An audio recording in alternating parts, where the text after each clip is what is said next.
Ils veulent une rencontre et ils veulent un cessez-le-feu. Steve, peux-tu répondre à cela? Nous avons enfin l'occasion d'obtenir un accord de paix, comme nous en avons discuté, et j'en suis très optimiste pour que cela se fasse rapidement.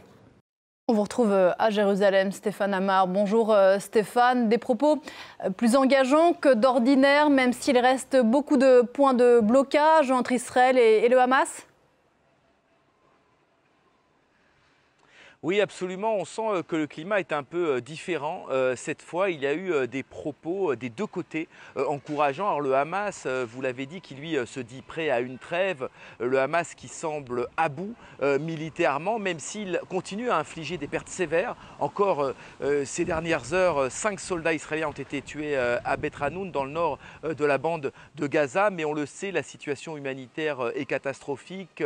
La population est à bout. Et encore une fois, militairement, eh bien, le Hamas serait aux abois. Il y a aussi du côté israélien une volonté d'aboutir, et il faut bien le dire, Benyamin Netanyahou, après cette campagne iranienne, a désormais eh bien, plus de poids, plus de légitimité dans son propre camp pour imposer un cessez-le-feu. Et il y a aussi bien sûr la pression de Donald Trump. Et celle des familles des otages du 7 octobre, Benyamin Netanyahou refuse toujours catégoriquement d'imaginer qu'Israël à terme ne contrôle pas la bande de Gaza. Et on apprend dans la presse israélienne ces dernières heures que le ministre israélien de la Défense évoque une ville humanitaire sur les ruines de Rafah. De quoi parle-t-on ? Oui, absolument. Alors, ça fait partie des points de blocage qui pourraient faire échouer cet accord. Vous le disiez, le nœud du problème, c'est faut-il ou non maintenir une présence israélienne dans la bande de Gaza et mettre fin définitivement au conflit.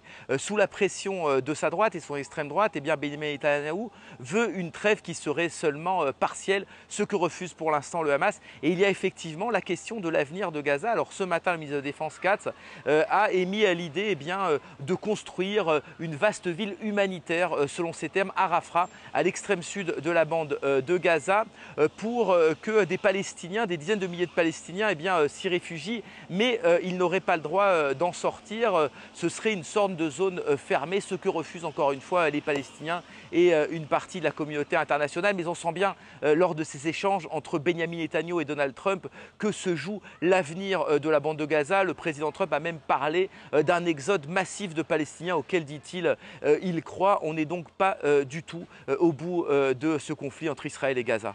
Et pas au bout des négociations sur une trêve éventuelle. Merci beaucoup Stéphane. Le président américain reste convaincu, et il a encore dit ces dernières heures, que le Hamas allait accepter cette trêve de 60 jours. Il envoie d'ailleurs son émissaire Steve Witkoff au Qatar pour participer aux négociations. Écoutez l'analyse depuis Washington de Mathieu Mabin.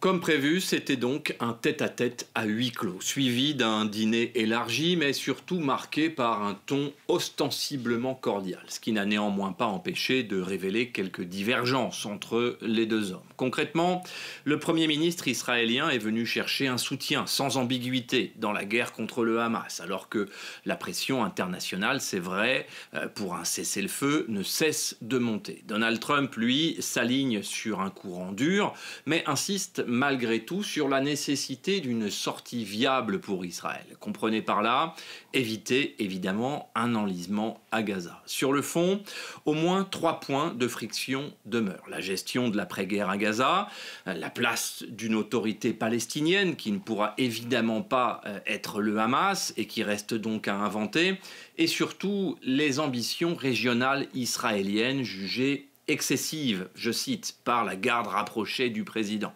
Mais attention, en apparence, tout semble lisse. Poignée de main prolongée, à la manière de Donald Trump, sourire surjoué, et un message clair aux alliés d'Israël.